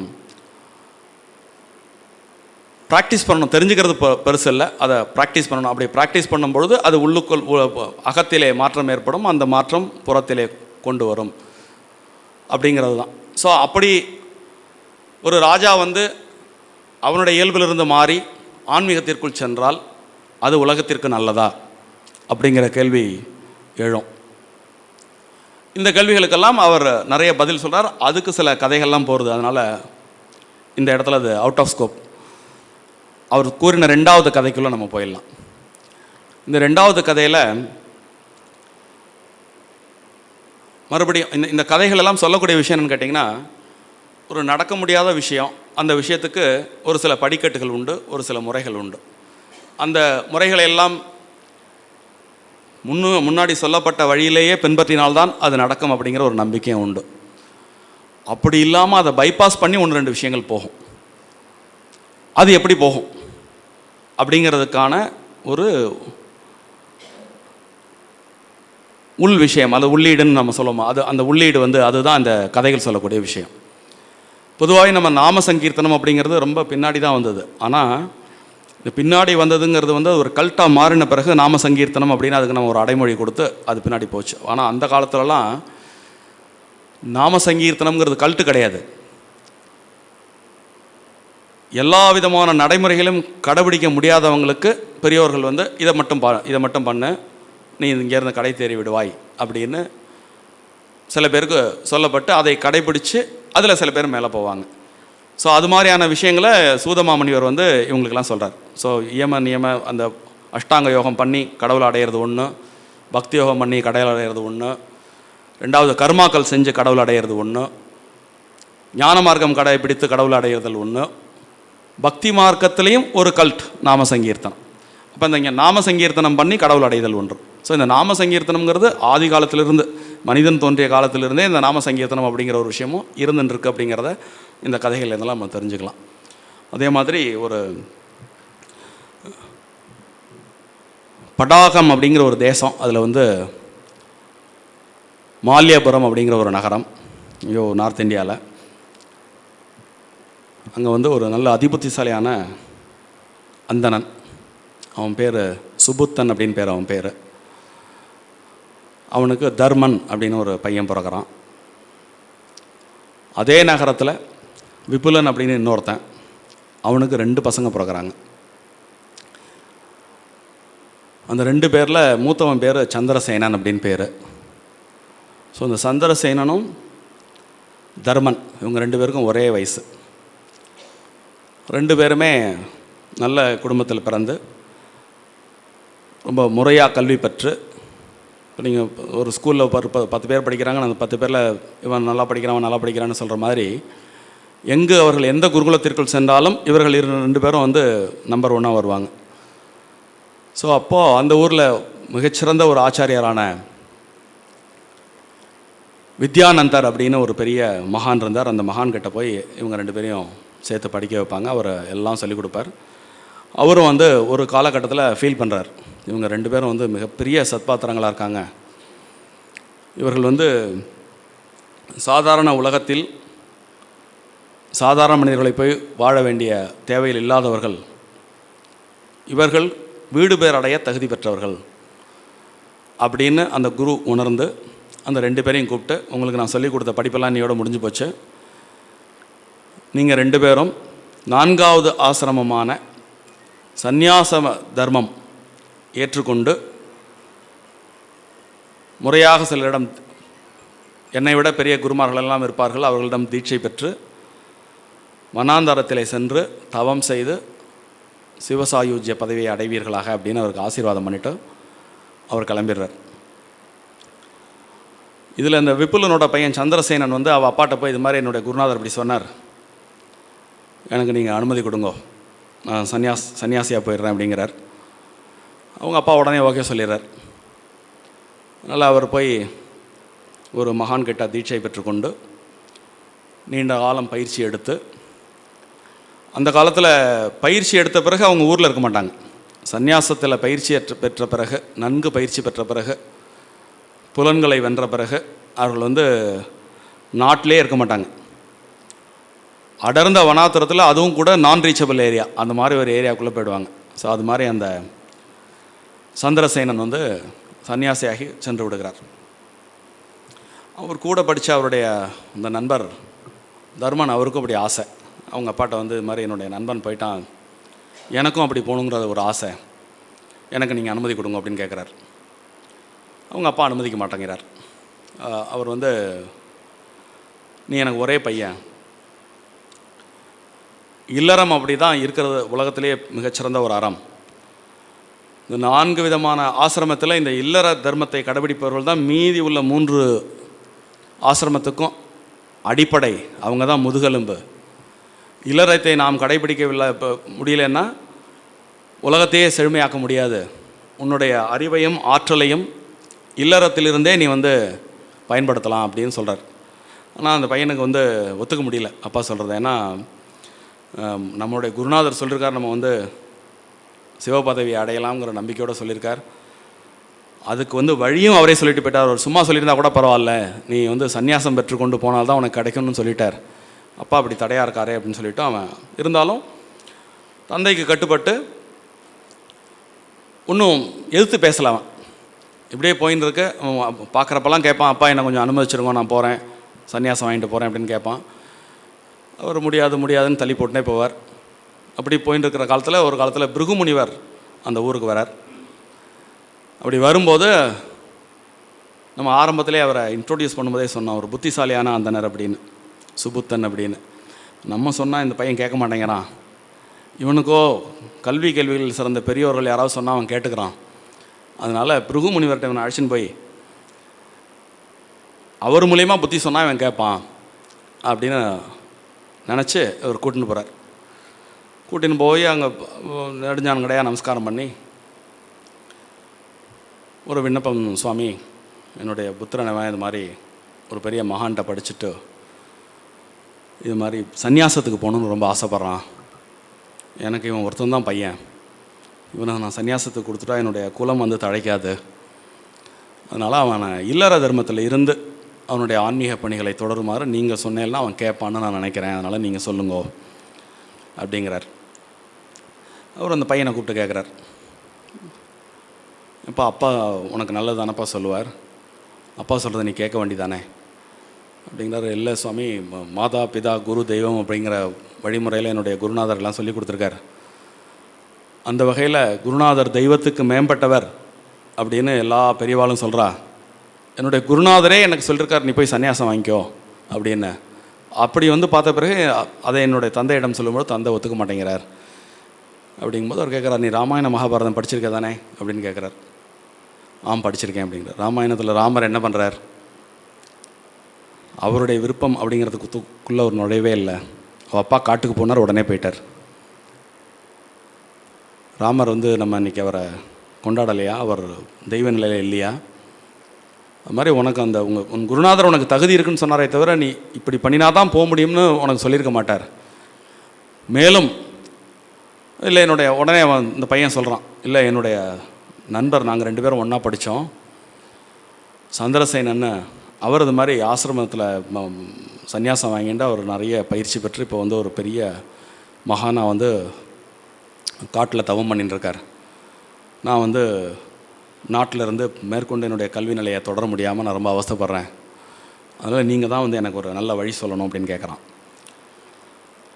இப்போ தர்மப்படி பார்த்தா உன் தந்தையார் சொல்கிறது நியாயம்தான். உன் தந்தையார் சொல்கிறத கேட்டு நீ இல்லறத்திலே ஈடுபடுவாயாக அப்படிங்கிறார். மறுபடியும் ஆரம்பித்தோன்னே அவர் கோவம் வந்துடுறது. முனிவர்களுக்கெல்லாம் அவங்களுக்கு டக்குன்னு அவங்க பெரிய தவசீலர்கள், அந்த தவம் இருக்கிறதுனாலேயே கோபம் வரும். இதை வந்து வள்ளுவர் அழகாக திருக்குறளில் சொல்லுவார், வெகுளிங்கிற அதிகாரத்தில், குணமெனும் குன்றேறி நின்றார் வெகுளி கனமேயும் காத்தலர் இது அப்படின்னு. நம்ம கோவப்படுறவங்கள 2 வகையாக பிரிக்கலாம், சான்றோராகவும் சான்றோர் அல்லாதவராகவும். இந்த கோவப்படுறவங்களை 2 வகையாக பிரிக்கலாம். சான்றோர்களுடைய கோபம் எத்தகையது அப்படின்னா, அவர்கள் குணம் என்னும் குன்றேறி நிற்கிறதுனாலேயே வரக்கூடிய கோபத்தை ஒரு கணம் கூட அதை காப்பாற்றி உள்ளே வச்சுக்க மாட்டாங்களாம், உடனே வெளிப்படுத்திடுவாங்க. அதனால் அந்த பையனுக்கு சத்தம் போடுறார், அவர் இவ்வளோ சொல்கிறேன் நீ கேட்க மாட்டேங்கிற, உன் ஃப்ரெண்டு என்ன நிலை அடைகிறானோ அதை தாண்டி நிலைக்கு நீ போகிறதுக்கு நான் உனக்கு வழி சொல்லித்தரேன். நீ உங்கள் அப்பா சொல்கிற மாதிரி கல்யாணம் பண்ணிக்கோ. உனக்கு பஞ்சாட்சர மந்திரத்தை நான் உபதேசம் பண்ணுறேன், அதை நீ செஞ்சுட்டு வா. உன்னுடைய நண்பன் சந்நியாசத்தில் எதை அடைகிறானோ அதை தாண்டிய உயரத்தை நீ அடைவாய் அப்படின்னு சொன்னவொடனே இவனால் மறுக்க முடியல. உத்தரவு சுவாமி அப்படின்னு சொல்லிட்டு அவர்கிட்ட பஞ்சாட்சர மந்திரத்தை எடுத்துக்கிறான், ப்ராக்டிஸ் பண்ணுறான். அவரே என்ன பண்ணுறார், அவர் சொன்னதை கேட்ட உடனே இவனை ரொம்ப பிடிச்சி போச்சு அவருக்கு. ஏன்னா ஏற்கனவே ஒரு குருநாதர் சர்டிஃபை பண்ணியிருக்கார்ல, இவனுக்கு வந்து அந்த கைலாய பதவிக்கு போகக்கூடிய யோகியதை உண்டு அப்படிங்கிறத ஏற்கனவே ஒரு குருமார் சர்டிஃபை பண்ணியிருக்கார். அப்படிப்பட்ட ஒரு மாணவனுக்கு நம்ம சொல்லித்தர போகிறோம் அப்படிங்கிற ஒரு பெருமையோட பிருகுமுனிவர் அவனுக்கு பஞ்சாட்சர மந்திரத்தை சொல்லிக் கொடுக்குறார். சொல்லி கொடுத்துட்டு நல்ல பொண்ணாக பார்த்து அவரே கல்யாணம் பண்ணி வச்சுட்டு கிளம்புறார். அவனும் அதுக்கப்புறம் வந்து குழந்தைகளெல்லாம் பெற்றுண்டு அவள் அப்பா செய்யக்கூடிய தொழிலை செஞ்சுண்டு அவன் பாட்டுக்கு அமைதியாக காலத்தை கழித்து கொண்டிருக்கிறான். இந்த சூழலில் ஒரு நாளைக்கு அந்த காட்டில் இருந்து அந்த சந்திரசேனன் வரார், இந்த மால்யபுரத்துக்கு வரார். வரும்பொழுது வந்த உடனே இவனை விசாரிக்கிறார். நாங்கள் 2 பேரும், என்னுடைய நண்பன் ஒருத்தன் இந்த ஊரில் இருக்கான், நாங்கள் 2 பேரும் தான் ஒரு குருகிட்ட கல்வி கற்றுக்கொண்டோம். நான் அந்த மாதிரி காட்டுக்கு போயிட்டேன். அவர் இப்பொழுது என்ன செய்கிறார் அப்படின்னு கேட்குறாரு. அவருக்கு கல்யாணம் பண்ணிவிட்டு குழந்தை குட்டிகள்லாம் பெற்றுண்டு அவர் பாட்டுக்கு இல்லறத்தில் இருக்கார் அப்படின்னு சொல்கிறாங்க. அப்போ அவனுடைய வீட்டுக்கு என்ன கூட்டின்னு போக முடியுமா அப்படின்னு கேட்குறாரு. ஒருத்தர் அழைச்சின்னு வந்து அவன் வீட்டில் விட்டுறார். பையன் அந்த நண்பனை பார்த்தோன்னா அவருக்கு பரிதாபமாக இருக்குது. எப்படி கேள்விகளில் சிறந்து விளங்கிய ஒருத்தன் சந்நியாசத்திற்கு முழு தகுதி இருந்தும் இப்படி இல்லறத்தில் மாட்டிக்கொண்டு உழல்கிறானே அப்படின்னு மனசுக்குள்ளே நினைக்கிறார். வெளியில் சொல்லலை. இவர் வந்தவுடனே இவரை அந்த முறையாக வரவேற்று அவருக்கு விருந்தோம்பலெல்லாம் செஞ்சுட்டோம். 2 பேரும் அந்த பழைய நினைவுகள் அப்படியே அசை போடுறதுக்கு உட்காந்து பேச ஆரம்பிக்கிறாங்க. அப்படி ஆரம்பிக்கும்போது இவர் அறியாமல் அந்த சந்திரசேனன் வந்து தர்மனை பார்த்துக்கிறார். என்னப்பா அப்படி அப்போ உன் லைஃப் இப்படி ஆகிடுதே, என்ன குவாலிஃபைடாக நீ மேலே வந்த, இப்படி திடீர்னு இல்லறத்தில் மாட்டின்ட்டியே அப்படிங்கும்போது இவர் வந்து எனக்கு ஒன்றும் ஒரு குறையும் இல்லை, நான் சரியாக நல்லா இருக்கேன் அப்படிங்கிறார் அவர். தர்மன் வந்து நான் எந்த விதமான குறைபாடுகளும் இல்லை, சந்நியாசம் பெற்றுக்கொண்டு ஒரு ஆன்மீக வழியில் சென்றால் எதெல்லாம் கிடைக்குமோ அதெல்லாம் எனக்கு கிடைத்திருக்கிறது, அதனால் எனக்கு அதை பற்றி கவலை இல்லை, நீனும் அதை பற்றி கவலைப்பட வேண்டாம் அப்படிங்கிறார். அப்போ இவர் கொஞ்சம் சற்று தூக்கலாக ஒருபடி சொல்கிறார். உனக்கு சந்நியாசத்தில் என்ன கிடைக்கும்னு தெரியாமல் நீ பேசுகிற. நான் வந்து சந்நியாசம் பெற்றுக்கொண்டு சந்நியாச தர்மத்தை கடைபிடித்து வாழ்ந்து கொண்டிருப்பதால் இந்திரன் முதலானோர் நான் அழைத்த மாத்திரத்தில் வந்து சேர்வர். இல்லறத்தில் உனக்கு அது பாசிபிலிட்டி உண்டா அப்படின்னு கேட்குறார். ரொம்ப சாந்தமாக சிரிச்சுண்டே தர்மன் சொல்கிறார், எனக்கும் இந்திராதி தேவர்கள் கட்டுப்படுவார் அப்படிங்கிறார். சும்மா சொல்லிட்டா போருமாப்பா, நான் சொல்கிறேங்கிறத நீனும் சொல்கிறதா? நான் முறையாக இது இப்போ வாழ்க்கையை முழுசாக இதுக்கு அர்ப்பணிச்சுட்டோ 1 2 3ன்னு குருமார்கள் சொல்லிக் கொடுத்த பாதையில் நான் போய் செய்த தவத்தால் விளைந்த பயன் அது. நான் கூப்பிட்டா இந்திரன் வருவார், நீ கூப்பிட்டா வருவாராங்கிறத டெஸ்ட் பண்ணி தான் பார்க்கணும் அப்படின்னு சொல்கிறார். இப்போ இவர் மறுபடியும் சிரிச்சுன்னு நீங்கள் கூப்பிடுங்க அப்படிங்கிறார். அது மாதிரி பத்மாசனத்தில் உட்காந்துட்டு ஒரு மந்திரத்தை சொல்கிறார். இந்திரன் உடனே அந்த இடத்துக்கு வந்துடுறார். சந்திரசேனன் கூப்பிட்ட உடனே இந்திரன் வந்துடுறார். இந்த 2 வார்த்தை பேசிவிட்டு, ஒன்றும் இல்லைப்பா, நான் இவர்கிட்ட நான் கூப்பிட்டா நீ வருவேங்கிறத காமிக்கிறதா தான் கூப்பிட்டேன், நீ திரும்ப தேவேந்திர லோகத்துக்கு போய்டும் அப்படின்னு திருப்பி அனுப்பிச்சி வச்சுடுறார். அனுப்பிச்சி வச்சுட்டு அவர் நினைக்கிறார் இவனால் செய்ய முடியாது அதை அப்படின்னு நினைக்கிறார். நினச்சிட்டு திரும்ப சொல்கிறார், பார் இப்போ நான் கூப்பிட்டேன், இந்திரன் வந்துட்டார், இப்போ நீ கூப்பிடு வராரா பார்ப்போம் அப்படின்னு சொன்ன உடனே இவரும் அதே மாதிரி பத்மாசனத்தில் உட்காந்துட்டு மூச்சை எடுத்து ஒரு மந்திரத்தை சொல்கிறார். சொன்ன உடனே அங்கேருந்து மறுபடியும் இந்திரன் வரார். இந்திரனோட ஒரு 5-10 நிமிடங்கள் இவர் சில கான்வர்சேஷன்லாம் பேசிட்டோ மரியாதையோடு அவரை வழி அனுப்பிச்சி வச்சுடுறார். அவருக்கு ஆச்சரியம். இப்போ இவரோட டர்ன். இப்போ நீ வந்து சந்நியாச தர்மத்தில் நீ இந்திரனை கூப்பிட்டா வந்துட்டார், நான் இல்லற தர்மத்தில் இருந்து நான் கூப்பிட்டேன், எனக்கும் இந்திரன் வந்துட்டார். இன்னொன்று முதல்ல அவரால் புரிஞ்சுக்க முடியல, அவருடைய நண்பன் அந்த சந்திரசேனனால் இது எப்படி சாத்தியம் அப்படிங்கிறது புரிஞ்சுக்க முடியல.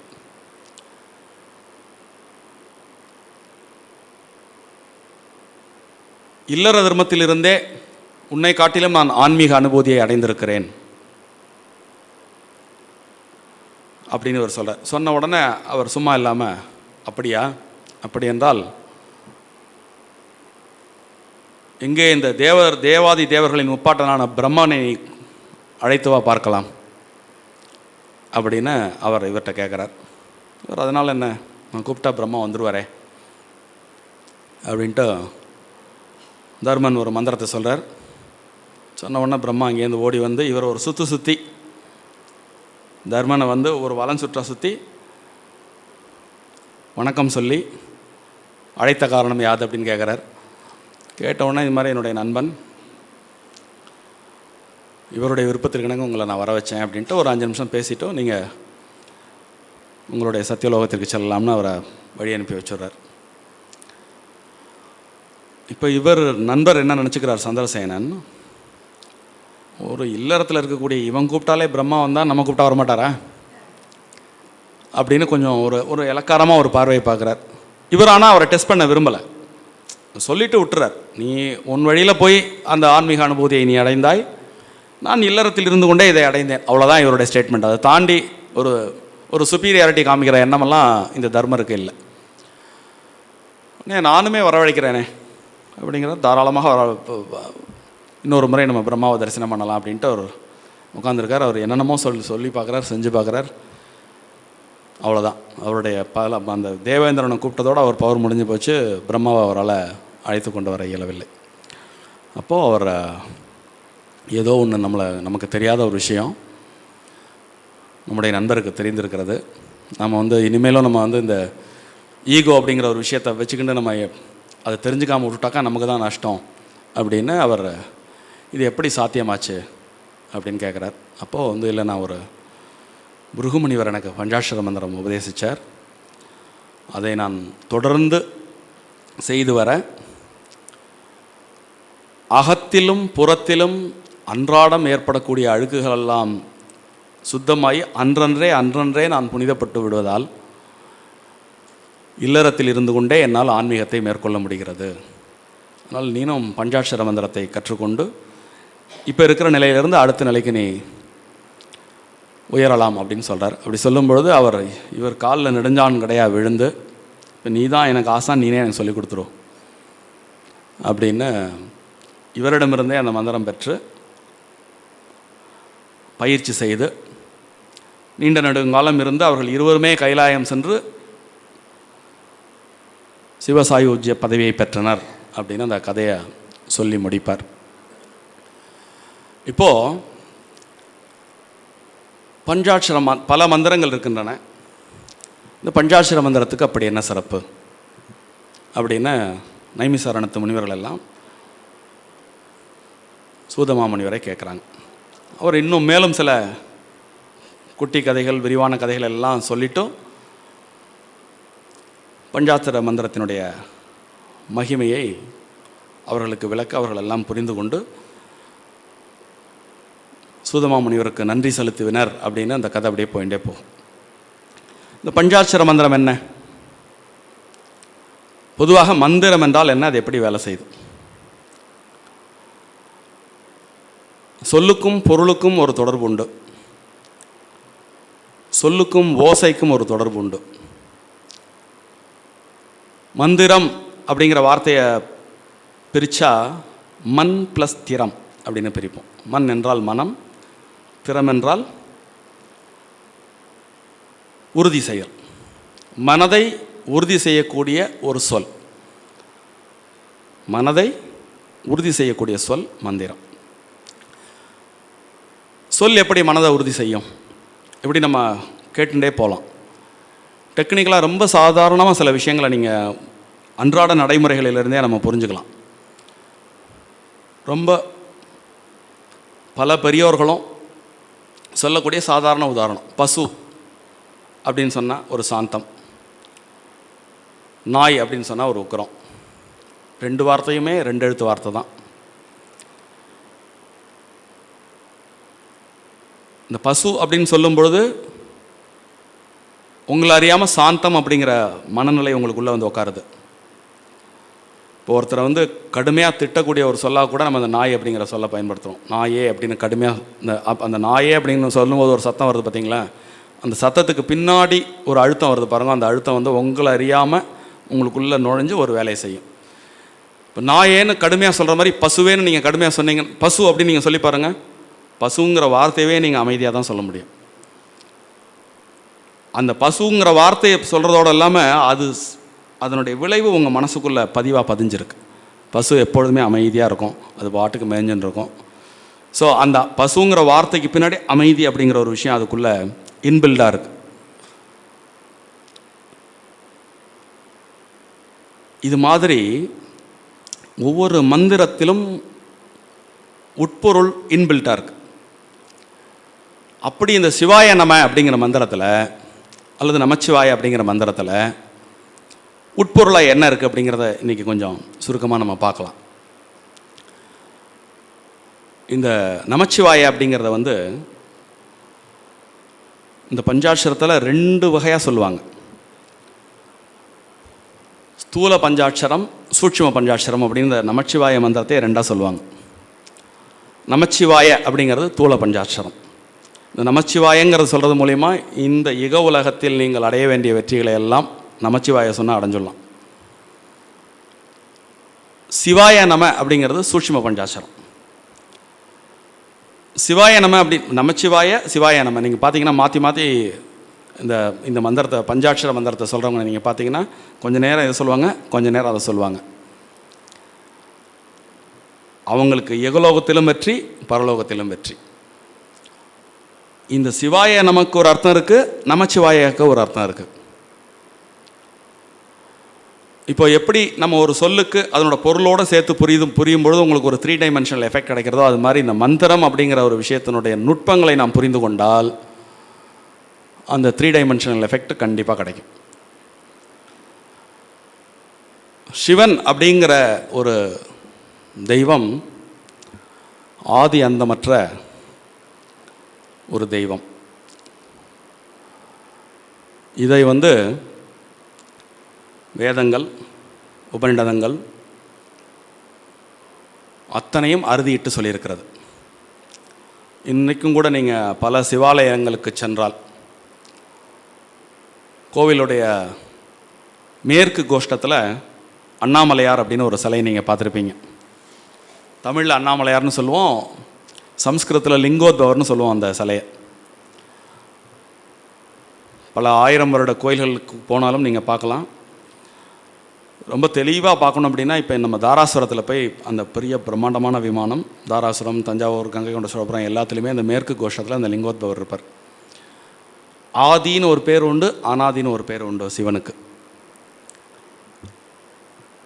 அவரே எல்லாவற்றுக்கும் மூலம் அப்படிங்கிறதுனால ஆதி. எல்லாவற்றையும் கடந்து அனாதி. ஆதியும் அனாதியமாக இருப்பது சிவனே. அவரே உலகின் தோற்றம், காத்தல், அழித்தல் அப்படின்னு என்னெல்லாம் உண்டோ எல்லாத்துக்கும் மூலமும் அவரே, முடிவும் அவரே. அப்படிங்கிறதுனால தான் அந்த சிவனை பற்றி சிவபுராணத்தில் சொல்லும் பொழுது வியாசர் சொல்லியிருக்கார். நம்ம போனதெல்லாம் சொல்லும்போது வியாசர் யாரை பற்றி சொல்லும்போதும் இந்த மாதிரி ஒரு முழுமுதற் கடவுள்னு கொண்டு வந்து நிப்பாட்டுவார். இப்போ இன்றைக்கி நம்ம வந்து சிவனுடைய பஞ்சாட்சரம் பற்றி சொல்லும்பொழுது அதே வியாசர் சொன்ன சில விஷயங்களோடய நம்ம போகலாம்.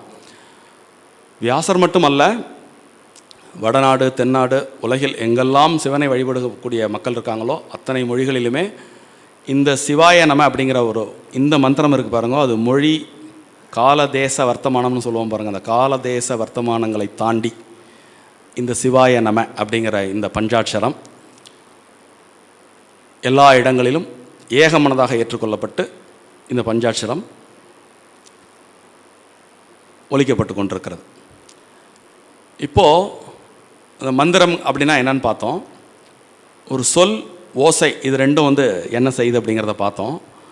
அப்போது அந்த மந்திரத்தின் உட்பொருள் எப்பொழுதுமே எதை நாம் கற்றாலும் பொருள் உணர்ந்து கற்றால் அந்த கற்றலின் வீச்சு ஒன்றுக்கு பல மடங்காக போகும். பொருள் உணர்ந்து கற்காவிட்டாலும் செயலுக்கு விளைவு அப்படிங்கிற ரீதியில் அதுக்கு ஒரு மார்க் உண்டு. அண்ணா சொல்லும்போது சொல்லுவார், நம்ம டிஎஸ்ஆர் அண்ணா சொல்லும்போது, சொன்னாலே மார்க் அப்படிம்பார். சந்தியாவந்தனமா நீ உனக்கு பொருளாம் தெரிய வேண்டாம், காலம்பரை எந்திருந்து சந்தியாவந்தனம் பண்ணி அதுக்கே 100 மார்க். மந்திரம் தப்பு தப்பாக சொல்கிறியா அதுக்கே உனக்கு 100 மார்க். என்ன காரணம்னா முதல்ல நீங்கள் அந்த எண்ணத்தை முதல்ல உள்வாங்கிறோம். ஒரு செயல் செய்ய முற்படும் பொழுது எண்ணத்தால் ஒருங்கிணைகிறோம். முதல்ல எண்ணத்தால் ஒருங்கிணையும் போதே அந்த என்ன செயல் நீங்கள் செய்ய போகிறீங்களோ அதற்கான விளைவை நோக்கி நீங்கள் நகர்ந்து விட்டீர்கள் அப்படின்னு நீங்கள் எடுத்துக்கலாம். அப்போது ஒரு மந்திரம் யுக யுகாந்திர காலமாக ஒரு குறிப்பிட்ட பொருளோடு சொல்லப்பட்டு வருவதால், ரொம்ப சிம்பிளாக சொல்லுவோமே, மனிதர்கள் இப்போ இங்கே ஒரு 67 பேர் இருக்குங்க, 60-70 பேருக்கு ஒரு பேர் இருக்குல்ல, எல்லாருமே அடிப்படையில் மனிதர்கள் தான். ஒரு குறிப்பிட்ட நபருடைய பேரை கூப்பிட்டோன்னா அவர் எந்திருக்கிறார், ஹீ ரெஸ்பான்ஸ். எதனால் இது பாசிபிள்? அவர் பிறந்த உடனே அவருக்கே ஒரு 5 வருஷம் கழிச்சு தான் அவருடைய பேர் தெரியும். ஸோ 4 பேர் அவர் அந்த பேரில் சொல்லி கூப்பிட்டோன்னா, ஓஹோ இந்த பேரை சொன்னால் நம்ம தான் ரியாக்ட் பண்ணணும் போல இருக்குது அப்படின்ட்டு அவர் ரியாக்ட் பண்ணுறார். அதுக்கு பிறகு நான் என்னோட பேர் இது, உன்னோட பேர் இது அப்படின்னு நம்ம அந்த ஒரு சொல்லால் நம்ம டிமார்க்கேட் பண்ணுறோம் இல்லையா. அந்த பெயர் என்பது என்ன? ஒருத்தரை குறித்து வழங்கப்படக்கூடிய ஒரு சொல், ஒளி வடிவம். அந்த ஒளி வடிவத்தை நீங்கள் சொல்லும் பொழுது அவர் வந்து அதுக்கு ரெஸ்பாண்ட் பண்ணுறார். அது மாதிரி இந்த மந்திரம் அப்படிங்கிற ஒரு விஷயம், ஒரு குறிப்பிட்ட விஷயம் பல ஞானிகளால் ஒரு குறிப்பிட்ட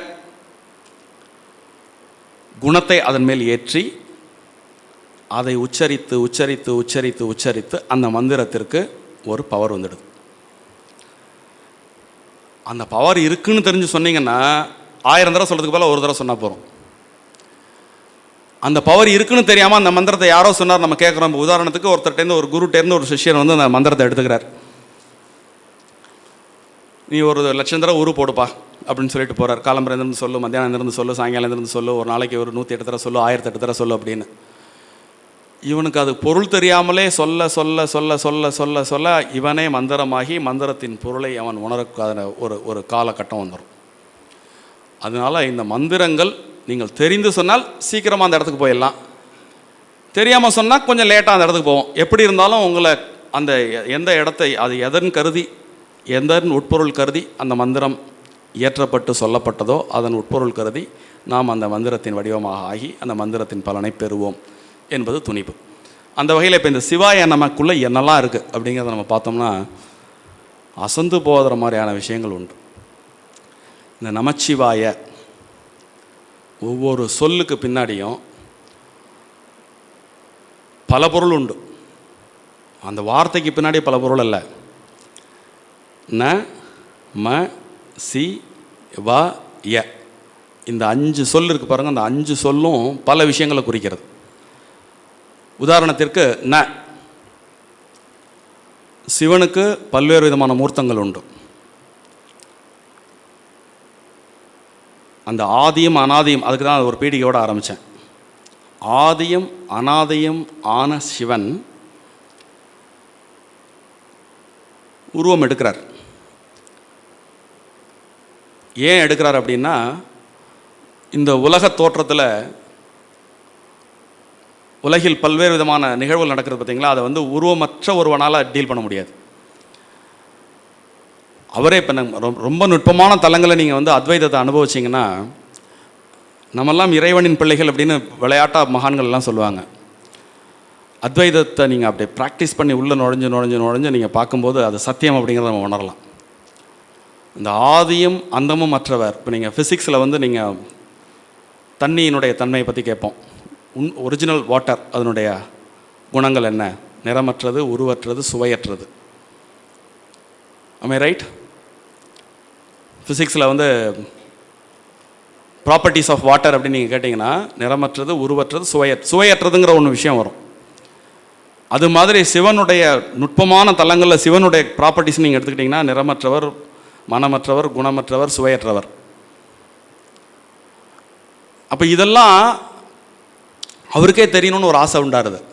அப்படி அந்த ஆசை உண்டாகிறது தான் மகாசங்கல்பம். அந்த மகாசங்கல்பத்தில் தான் இந்த பிரம்மாண்டமான உலகமே உருவாருது. தான் யார் அப்படின்னு அவருக்கே ஒரு, நம்ம எப்பேற்பட்டவர், நமக்கு என்ன பவர், இவ்வளோ பிரம்மாண்டமாக இருக்கும், பட் ஒன்றுமே இல்லாட்டி எப்படி அப்படின்னா அவரை சரி என்னெல்லாம் இருந்தால் இந்த உலகத்தை வந்து பல்வேறு விதமாக நம்ம பார்க்கலான்னு அவர் அப்படி நினைக்கிற அந்த க்ஷணத்தில் தான் அந்த உலகம் தோன்றுச்சுன்னு சொல்லிட்டு புராணங்கள் சொல்லும். ஸோ அந்த மாதிரி ஆதியும் அனாதியுமான அந்த சிவன் 5 விதமான மூர்த்தங்களாக மாறுகிறார். இந்த ந அப்படிங்கிறதுக்கு உண்டான மூர்த்தமாக சத்யோஜோதம் மூர்த்தியாக உருவாகிறார். இந்த சத்யோஜோத மூர்த்தியை வந்து அவர்தான் படைப்பு கடவுளான பிரம்மாவை படைக்கிறார். ஸோ அந்த ந அப்படிங்கிற அந்த எழுத்துக்கு உண்டான சிவமூர்த்தம் வந்து சத்யஜோதம். அந்த சத்யஜோதத்தினுடைய தொழில் படைப்பு. ஸோ அந்த படைப்புக்கு ஒருவரை இன்சார்ஜ் போடணும் இல்லையா, அவர் பிரம்மா. ஸோ பிரம்மா படைக்க ஆரம்பிக்கும் போது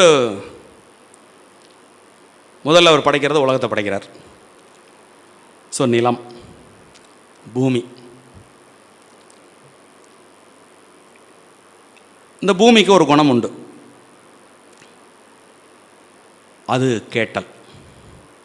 இந்த பஞ்சபூதங்களில் பஞ்ச புலன்களில் பூமுக்கீரிய புலனாக காதை வந்து டிஃபைன் பண்ணுறாங்க. ஸோ இந்த ந அப்படிங்கிறது வந்து இத்தனையோட தொடர்புடையது. சத்யோஜோதம் என்ற சிவனுடைய ஒரு மூர்த்தம், பிரம்மா, படைத்தல், தம்பனம் அப்படின்னு வடமொழியில் சொல்லுவாங்க, நிலம் அல்லது பூமி, ஐம்புலன்களில் காது, புலன் வழி தொழிலில் கேட்டல். அடுத்து ம சத்யோஜோதம், வாமதேவம். வாமதேவத்தினுடைய தொழில், வாமதேவ மூர்த்தி இவருடைய தொழில் காத்தல். அப்போது இங்கே விஷ்ணு உருவாகிறார். காத்தல் அப்படிங்கிற தொழிலுக்கு உரிய தெய்வமாக விஷ்ணு. விஷ்ணு யார் என்றால் வாமதேவத்தின் உபதெய்வம்தான் புராணங்களின்படி பார்த்தால். இங்கே பேதனம், தம்பனம், பேதனம், நீர். இந்த நீர் வந்து உணர்வுகளில் தொடு உணர்வு. நிலம் என்ன சொன்னோம், கேட்டல். நீர் வந்து தொடு உணர்வு. இப்போ நீங்கள் பாருங்கள், நம்முடைய கர்மாக்களில் நீங்கள் யாகம் பண்ணுங்கள், யஜ்யம் பண்ணுங்கள், எந்த காரியம் பண்ணாலும் ஆச்சமணியத்திலிருந்து தாரவாத்து கொடுக்கறதுலேருந்து தண்ணி அப்படிங்கிற ஒரு விஷயம் இல்லாமல் நடக்கவே நடக்காது. ஒன்றுக்கும் இன்னொன்றுக்கும் தொடர்பு ஏற்படுத்தக்கூடிய ஒரு மெட்டீரியல் இந்த பஞ்சபூதத்தில். இந்த தண்ணிக்கு வந்து அப்படிப்பட்ட ஒரு பவர் உண்டு, அதனால் தொடு உணர்வு. சி, ந பார்த்தோம், ம பார்த்தோம், அடுத்து சி. அகோரம். இதற்குரிய தெய்வம் வந்து ருத்ரன். இவருடைய தொழில் வந்து தமிழில் 2 வார்த்தை உண்டு, அழித்தல், அழித்தல். முதல்ல சொன்ன அழித்தல் கொடுத்தல், அழித்தல் அப்படிங்கிறது அழிக்கிறது. இது ரெண்டுக்குமே இந்த 3வது அந்த ருத்ரன் பொருந்தும்.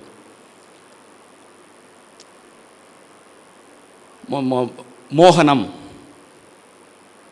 பார்த்தல். இதற்கான பஞ்சபூதம் வந்து நெருப்பு. 4வதாக என்ன, முதல்ல என்ன பார்த்தோம்,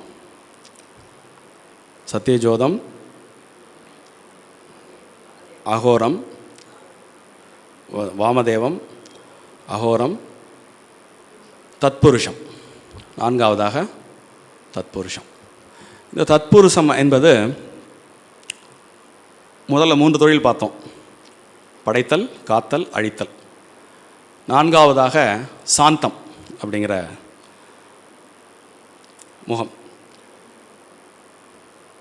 இதற்கான தெய்வம் மகேஸ்வரன்.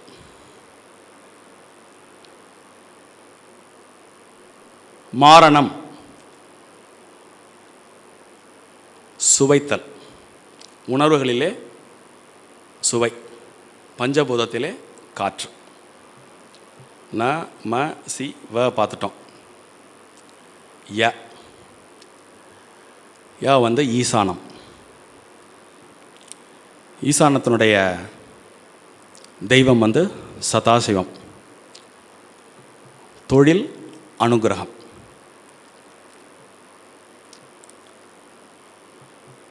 உணர்வு சுவாசம். இப்போது நீங்கள் சதாசிவமூர்த்தி அப்படின்னு நீங்கள் சதாசிவமூர்த்தி யாராவது உருவமாக எங்கேயாவது பார்த்துருக்கீங்களா?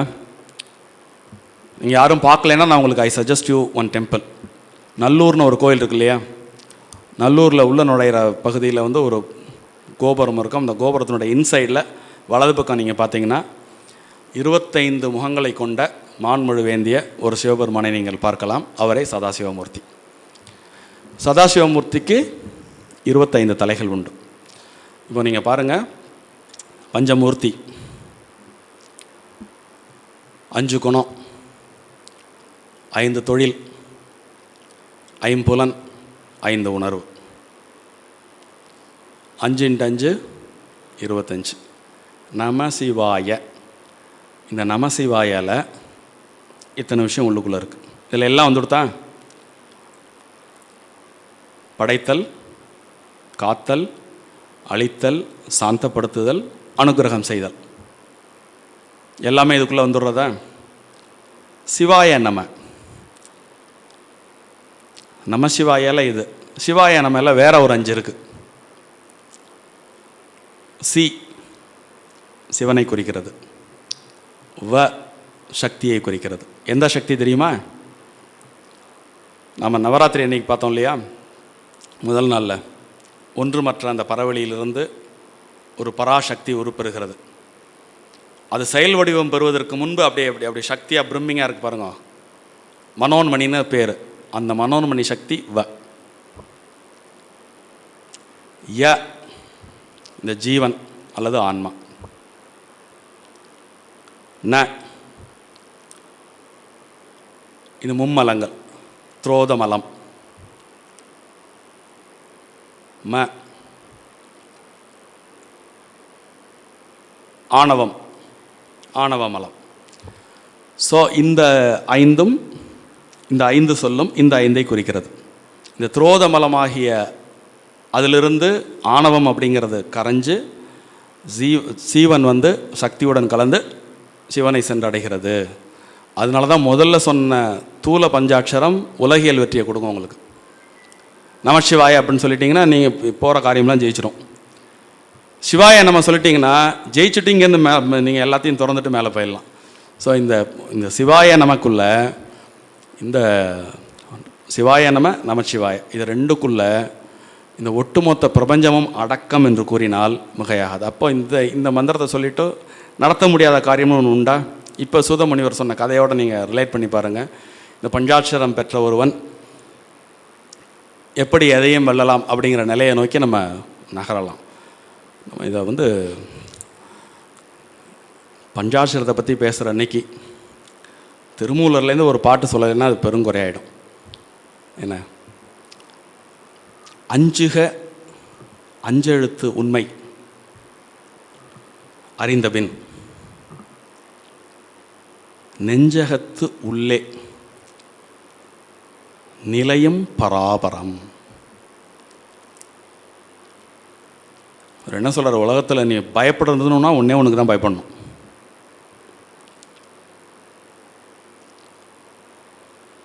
அஞ்சுக அஞ்செழுத்து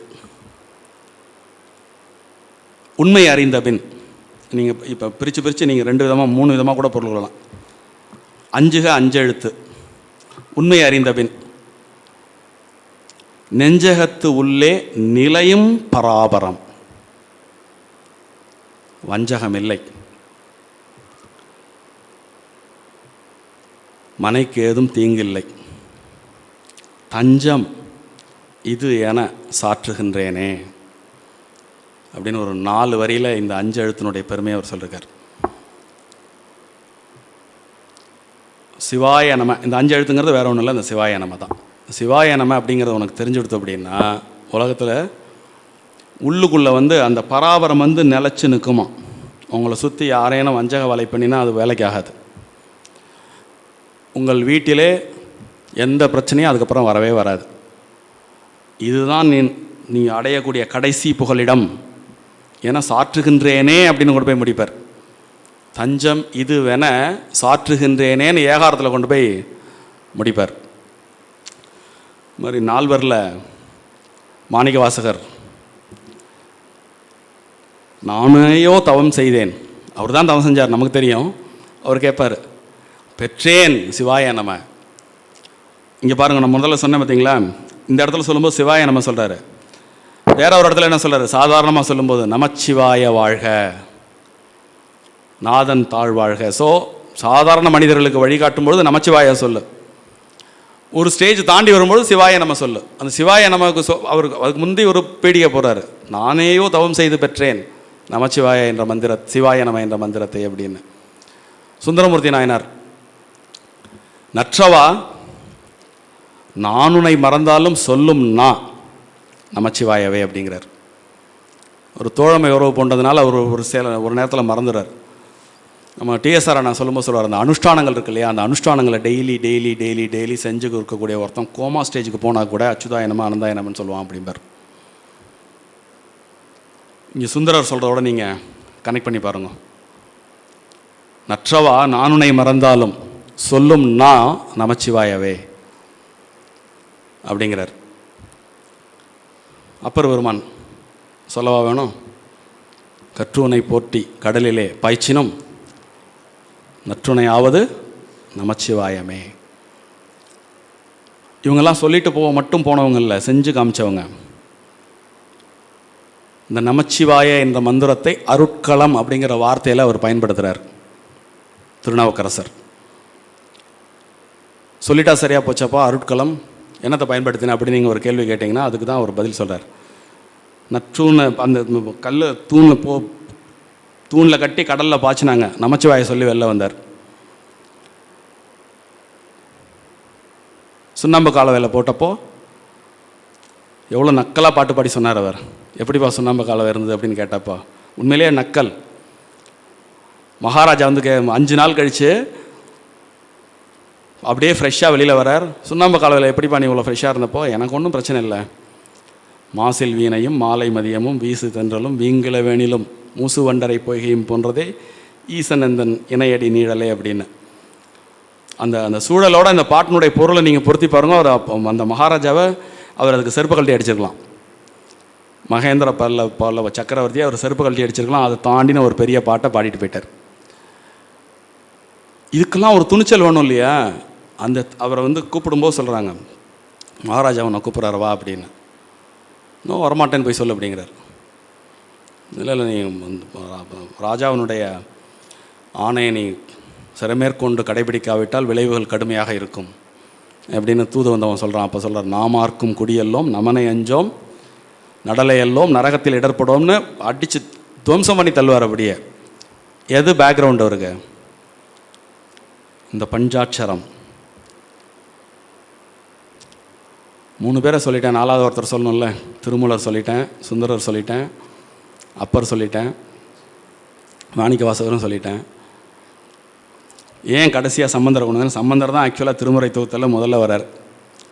ஆனால் சம்பந்தர் சொல்கிற இந்த பாட்டு அவர் பாடிய கடைசி பாட்டு. அந்த பாட்டை பாடி அவர் மட்டும் சிவலோகத்துக்கு போகல, எல்லாரையும் சிவலோகத்துக்கு கழிச்சுன்னு போனார். காதலாகி கசிந்து கண்ணீர் மல்கி ஓதுவார் தமை. என்ன பண்ணுறார் ஓதுவார் தமை? சொல்லுங்க.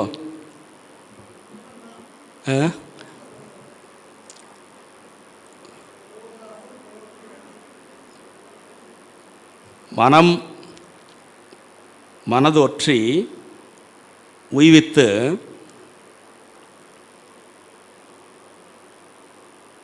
நம்ம 4000 திவ்ய பிரபந்தத்தில்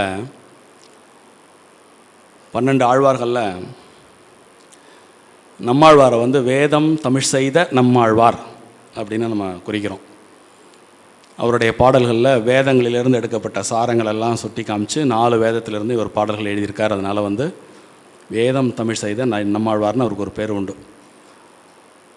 நாயன்மார்களில் வேதம் தமிழ் செய்த நம் அரணார் அப்படிங்கிற ஒரு தலைப்பை நம்ம திருஞான சம்பந்தருக்கு சொல்லலாம்.